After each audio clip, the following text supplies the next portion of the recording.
Bonjour et bienvenue à tous à ce journal de la semaine sur la Mohamed Digital TV. C'est une immense figure de l'église catholique congolaise qui s'est éteinte. Monseigneur Godefroid Mukéan Kalonde, premier évêque du diocèse de Luiza, symbole du peuple Kanyok, est décédé ce jeudi à Kinshasa à l'âge de 96 ans. Entre émotion, hommage et reconnaissance, un éducateur et un homme de foi dont l'héritage restera gravé dans l'histoire. La disparition de Monseigneur Godefroid Mukéan Kalonde marque la fin d'une époque pour l'Église catholique et pour toute la communauté Kanyok. Considéré comme un acteur majeur du développement social et éducatif dans l'espace Kanyok, il laisse derrière lui des œuvres importantes et un héritage spirituel immense. À travers la Lomanie, les messages de compassion et de reconnaissance se multiplient pour saluer la mémoire d'un homme qui aura consacré sa vie au service de Dieu et du peuple. Dans la province de l'Omami, à l'Assemblée provinciale, l'intervention de Cyril Ngoïsoul fait réagir lors du débat avec le ministre des ITPR. À l'occasion de la plénière consacrée à la question orale avec débat adressé au ministre provincial des ITPR, initié par le député Antoine Milanda, le député provincial Cyril Ngoïsoul s'est illustré par une intervention engagée et sans complaisance.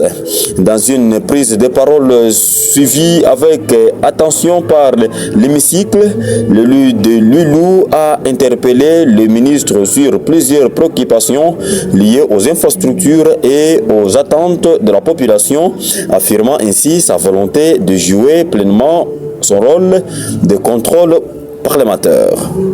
Je n'ai jamais eu de réponse. Monsieur le ministre, cette question écrite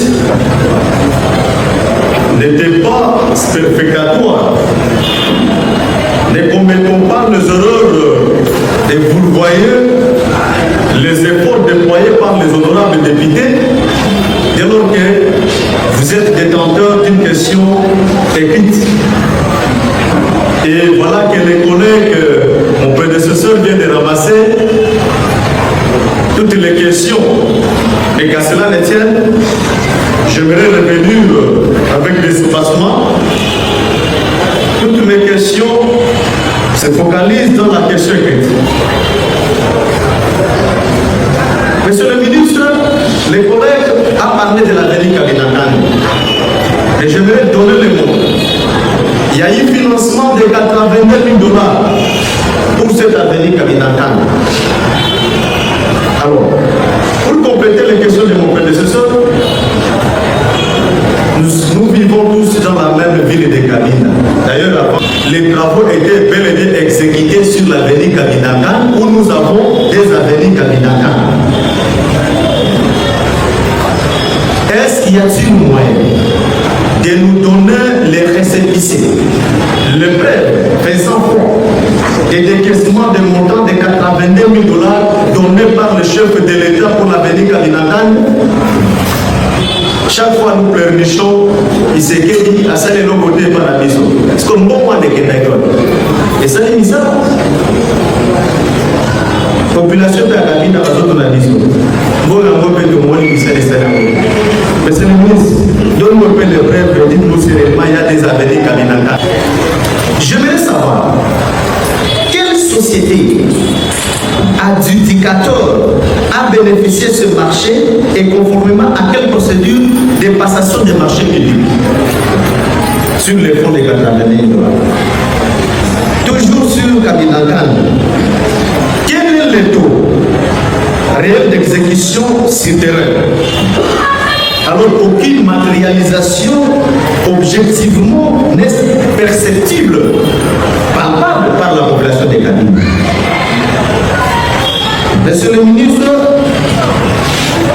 je m'en vais sur la page. La question des infrastructures routières refait surface avec acuité. Les tronçons Baïmoussen qui monnaient du tout, devenus presque impraticables, plongent les usagers dans des grandes difficultés au quotidien. Entre routes dégradées, transports ralentis et conditions de voyage pénibles, les passagers payent le lourd prix de l'état de cette voie stratégique. Cette situation interpelle des autorités compétentes sur l'urgence d'une intervention, car au-delà du confort, c'est toute l'économie locale et la mobilité des populations qui sont affectées.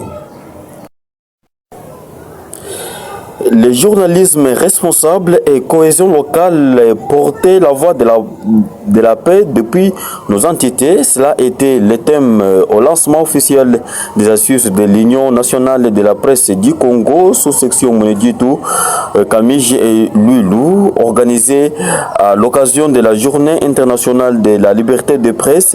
Ces activités ont réuni plusieurs professionnels de médias ce mercredi à Wikong, dans le territoire de Lulu.